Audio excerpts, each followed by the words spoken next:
अंतिम तीर्थ वर्धमान स्वामी के शासन में हम सब विराजते हैं और उनकी यह पावन पीयूष देशना हम सभी के लिए परम उपकारी। अनादिकाल से हमारी आत्मा जो जन्म, जरा और मृत्यु रूपी रोग लगे, उन रोगों का उपशमन करने वाली कोई परम औषधि है तो वह एकमात्र यह जिनवाणी। भव्यात्माओं, एक भ्रम व्यक्ति के पूरे जीवन को बर्बाद कर सकता है।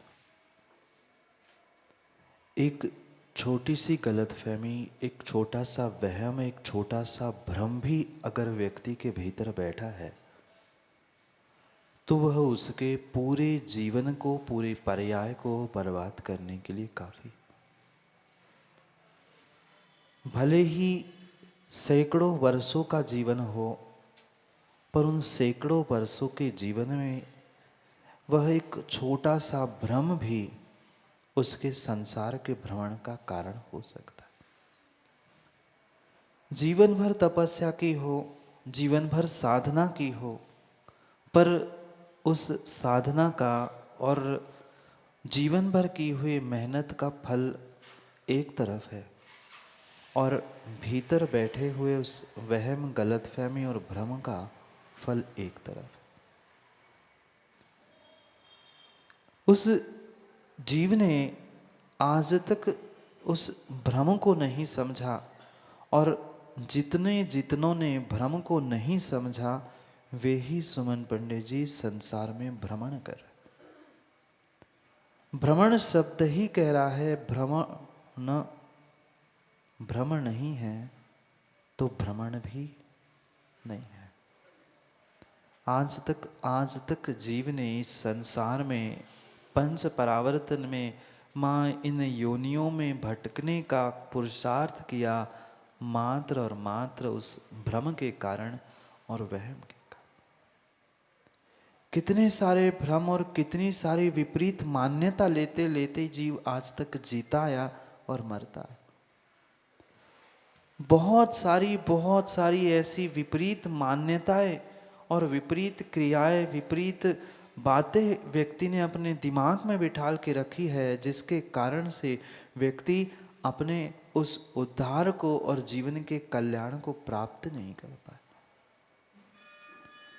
जिस व्यक्ति ने अपने जीवन का विकास किया है, उन प्रत्येक व्यक्तियों ने अपने भीतर के भ्रम को मिटाने का पुरुषार्थ किया और बिना भ्रम मिटे मां भ्रमण मिटने वाला नहीं है। क्या गलतफहमियां नहीं हुई? क्या हम बहुत सारी बातों को लेकर उस वहम को धारण करके नहीं बैठे? दूसरों की तो छोड़ ही दो, जिनके साथ रहते हैं उनकी तो छोड़ ही दो। हमने सच्चे देव शास्त्र गुरु के प्रति भी बहुत सारी गलतफहमियां, बहुत सारी गलत धारणाएं और बहुत सारा वहम पाल के रखा। और इसी कारण से जो सच्चे देवशास्त्र गुरु के निमित्त से हमें कर्मों की निर्जरा करनी थी, वही बैठकर व्यक्ति निधत्ती निकाचित जैसे कर्मों का बंध कर लेता है। ये पक्का मान लेना, ये निधत्ती निकाचित कर्म मात्र पाप रूप नहीं होते बंगेला जी, पुण्य रूप भी होते हैं। हम उन्हीं देवशास्त्र गुरु के सानिध्य को प्राप्त करते हुए उस पुण्य रूपी निधत्ती निकाचित को प्राप्त कर सकते थे, पर एक छोटा सा भ्रम हमारे लिए वह जीवन क्या कई भवों को बर्बाद करने के लिए काफी होता है। और वो भी अगर देव शास्त्र गुरु के निमित्त से हमारे दिलो दिमाग में अगर भ्रम बैठा है तो ये पक्का निर्णय कर लेना कि संसार सागर से कोई बचाने वाला नहीं है। तीन ही तो साधन थे हमें संसार सागर से दुखों से बचाने के लिए, और हम उनके ही प्रति मिथ्या भ्रांति फैलते देख रहे हैं, मिथ्या भ्रांति उत्पन्न कर रहे हैं, विपरीत मान्यताओं को धारण करते हुए अपने भीतर भ्रम को पाल रहे हैं, तो कभी भी जीवन में कल्याण नहीं हो सकता। एक सर्वोत्कृष्ट मार्ग हमें जीवन के कल्याण के लिए सोचना होगा, पर व्यक्ति सोचता तो है, पर उस भ्रांति के कारण, भ्रम के कारण इस संसार के भ्रमण को छोड़ नहीं पा रहा। और ये जितना भी भ्रम है, जितना भी वहम है, उस वहम के पीछे का कारण अहम है। प्रत्येक वहम के पीछे, गलत फहमियों के पीछे अगर कोई कारण है तो स्वयं का अहम और अहंकार है, मान कसा है कि मैं भी तो कुछ हूं। हर बार तुम अपनी अपनी बातें करते हो, मैं कुछ नहीं हूं। जितनों ने अहम किया, उतने ही संसार में भटकते रहे। दिवाली आ रही है ना माँ, बस 2 दिन दीपावली मनाएंगे। किनकी दीपावली, किसके लिए? उन वर्धमान स्वामी का निर्वाण कल्याणक तो मनाएंगे, पर कौन वर्धमान स्वामी? कभी पीछे भी तो मुड़ के देखना होगा। वो ही थे जिन्होंने तीर्थंकर भगवान के समोर शरण को छोड़ने का पुरुषार्थ किया था, समोर शरण से जो भाग गए थे। मारीची की पर्याय भूल गए क्या? वही पर्याय थी मारीची की, वही मारीची की पर्याय थी जब छोटा सा अहम और छोटा सा वहम उस संसार में बांधने का निमित्त बन गया। बब मैं तीर्थंकर बनने वाला हूं तो मुझे दूसरे की क्या आवश्यकता? मैं अपने आप में ज्ञानी हूं, मैं अपने आप में पंडित हूं, मैं अपने आप में सब कुछ हो, ऐसा जो मानता है वो दूसरे का घात करे नहीं करे, पर स्वयं का घात तो अवश्य करता है। बनने वाला तीर्थंकर था ना मारीची, बनने वाला तीर्थंकर था मारीची, पर फिर भी क्या हुआ? एक छोटे से अहंकार ने भीतर ये वहम उत्पन्न कर दिया कि सब कुछ हूं तो मैं हूं, और उस अहम और वहम के पीछे कितने मतों को स्थापित करके अपने संसार को बढ़ाते गए। निर्णय करने की आवश्यकता है, कल परसों नहीं, आज ही मनीष भाई निर्णय करने की आवश्यकता है। भीतर में जितने भ्रम और जितने वहम बैठे हैं, उस अहम और वहम और भ्रम को निकालना होगा, अन्यथा इस पंचम काल से तुम्हारी कोई रक्षा करने वाला नहीं है और न छठे काल से करने वाला है। एक नहीं अनेक जो विपरीत मान्यताएं मेरे भीतर बैठी है, और उन विपरीत मान्यताओं के निमित्त से जो हम विपरीत कार्य कर रहे हैं, विपरीत श्रद्धान कर रहे हैं, विपरीत ज्ञान करते हुए विपरीत ज्ञान प्रदान कर रहे हैं, वो परिपूर्ण रूप से हम तो डूबेंगे ही डूबेंगे और दूसरों को ले डूबेंगे। क्या किया? स्वयं तो डूब ही रहे थे, पर उन 363 मतों को उत्पन्न करते हुए कितने हजारों लाखों सैकड़ों को डुबा दिया। भले ही उनका पुण्य वैसा था सुनने वालों का, पर निमित्त तो बने। वे कल्याण करके चले गए, पर जितनों ने उनकी कल्याण की बातें मानकर जो अहम और वहम में आ गए थे, वे भी डूब गए। क्योंकि इस संसार का सबसे बड़ा कोई हेतु है तो उसका नाम है मिथ्यात्व। सब पापों का कोई सरताज है तो वो है मिथ्यात्व। हिंसा, झूठ, चोरी, कुशील, परिग्रह आदि इन पापों की तो चर्चा हमने कर ली। ये 5 पाप होते हैं, हमने जान लिया, पर इनको करने वाला कोई है, उसका कर्ता कोई है, तो वह मोहनी कर्म के निमित्त से उत्पन्न होने वाला तीव्र मिथ्यात है। और ये मिथ्यात के कारण कितने सारे भ्रम और कितनी सारी विपरीत धारणाएं, विपरीत मान्यताएं हमने सच्चे देवशास्त्र गुरु के निमित्त से भी की। क्या तीर्थंकर भगवान का जैसा निमित्त नहीं मिला था क्या मारीची को? साक्षात इस युग के पहले तीर्थंकर भगवान जो उपदेश दे के समझा रहे थे, पर समझ में कहाँ आई?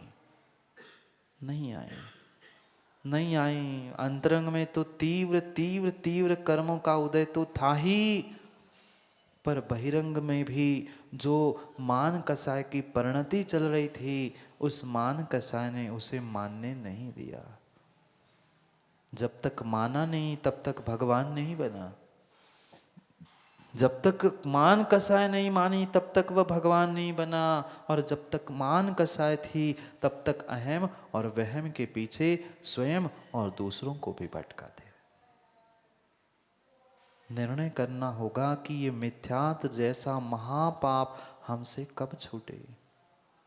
जरूरी नहीं है मुकेश भाई कि हम सुबह से लेकर शाम तक बहुत सारी क्रिया करते, जाप करते, पूजा करते, शुद्ध भोजन करते हैं। इसका अर्थ ये नहीं हो सकता कि हम सम्यक दृष्टि हो। बिल्कुल नहीं। एक मिथ्या दृष्टि भी इन सभी क्रियाओं को दोहराता है। इतना ही नहीं, वह अभव्य मिथ्या दृष्टि जीव कहाँ? पंडित जी, अभव्य मिथ्या दृष्टि जीव महाव्रतों को धारण करते हुए वह 9वें ग्रह तक पहुंच सकता है, पर फिर भी संसारी है। व्रतों की तो महिमा है, पहुंच गया वहां तक, पर अभी तीव्र मिथ्यात्व साथ में था, इसलिए कल्याण नहीं कर पाया। ये भूल करके ये मत सोच लेना महाराज जी मिथ्या दृष्टि जीव दीक्षा क्यों लेगा, मिथ्या दृष्टि जीव धर्म क्यों करेगा। मिथ्या दृष्टि जीव भी धर्म की क्रिया। आप क्या मनीष भाई पूजा करोगे, आप क्या सामायिक करोगे? उस द्रव्य भेष से पूजा, द्रव्य भेष से क्रिया करने वाला मिथ्या दृष्टि ग्रहवेक पहुंचता है। आप नहीं पहुंच सकते, पर वो पहुंच सकता है। क्यों? क्योंकि निरतिचार द्रव्य क्रिया वो कर रहा था। मात्र द्रव्य क्रिया, द्रव्य वेश, द्रव्य व्रतों का पालन करने से वो वहां तक पहुंचा था। पर ये भी उसने मात्र उस द्रव्य भेष को, द्रव्य क्रियाओं को, व्रतों को इसलिए धारण किया था कि मेरी प्रशंसा हो, मुझे मान सम्मान मिले। आचार्य भगवान कहते हैं धम्मम भोग निमित्तम न चुकम क्षय निमित्तम। धर्म भी किया, धर्म की क्रियाएं भी की, कई सारे उपवास, व्रत, सब कुछ किया, पर मां किस लिए? धम्मम भोग निमित्तम णचु कम क्षय निमित्तम। जो मिथ्या दृष्टि जीव होता है उसकी प्रत्येक क्रिया मात्र भोगों के लिए होती है, कि मैं इतनी क्रिया कर रहा हूं, लोग मेरी प्रशंसा करें कि देखो पंचम काल में इतना धर्मात्मा, इतने उपवास, इतनी साधना, इतनी पूजा, हो गया कल्याण। ये तुमने किया हुआ धर्म भोग निमित्तम, भोग लिया तुमने, की हुई पूजा ही तुमने अपने कानों से भोग ली। अगर हमें ये लग रहा है कि मैंने पूजा की और दाऊ को कह दे मेरे कान में आके, तो बहुत अच्छे पूजा करता है, हो गई पूजा। पूजा से मिलने वाले पुण्य को तुमने तत्काल कान से सुनकर भोग करके नष्ट कर दिया। धम्मम भोग निमित्तम, धम्मम भोग निमित्तम, भोग के लिए किया गया धर्म धर्म नहीं है। मिथ्या दृष्टि की पहचान बता रहे हैं। नचु कम क्षय निमित्तम, कर्मों का क्षय करने की उसकी इच्छा ही नहीं होती, वह कर्मों के क्षय को प्राप्त ही नहीं कर सकता, क्योंकि भोग निमित्तम। उसकी सुबह से लेकर शाम तक की धर्म की क्रिया को दोहराना मात्र और मात्र अपने भोगों की वृद्धि करने के लिए है, ना कि कर्मों की निर्जरा करने के लिए है।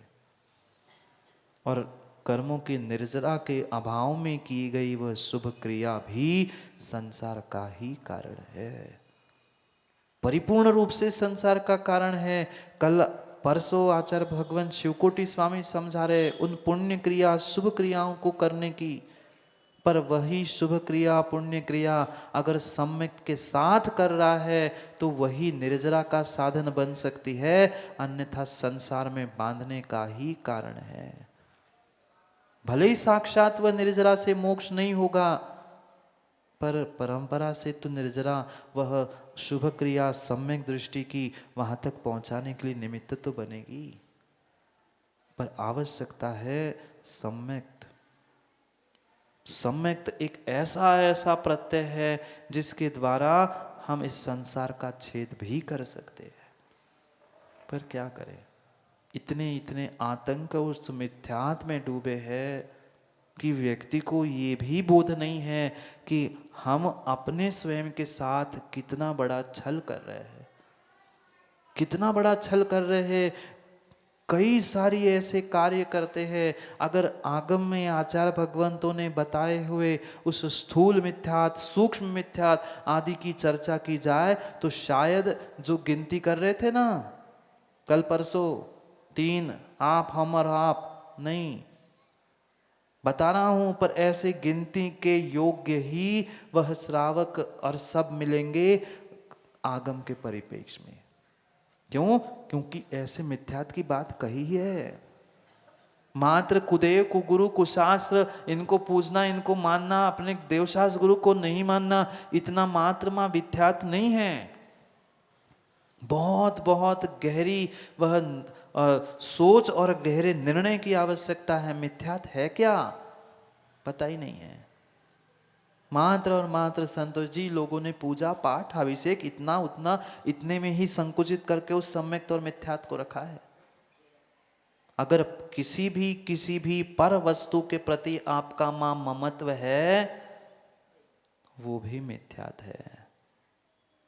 बुरी लग सकती है सुमन पंडित को, पर मैं तो कह देता हूं, अगर आपको आपके मंदिर के मूल नायक पे ही राग है और आप ये कहो हम तो इनको ही भगवान मानते हैं, बाकी किसी सागर के मंदिर के भगवान भगवान ही नहीं है, तो ये आपका मिथ्यात है। नहीं है? है। स्थूल मिथ्यात है। अभी सूक्ष्म मिथ्यात की तो बात समझने योग्य है। हम सच्चे देवशास्त्र गुरु में भी भेद कर रहे हैं तो भी वो हम मिथ्यात की कोटि में आ रहे हैं। फिर हमारी परिणति विचार करने योग्य है। हम कितने भ्रम में और कितने भ्रांति में जी रहे, कितनी विपरीत मान्यताओं में जी रहे हैं। और ये सब मेरा कारण मात्र संसार और संसार का है, संसार छेद का नहीं है।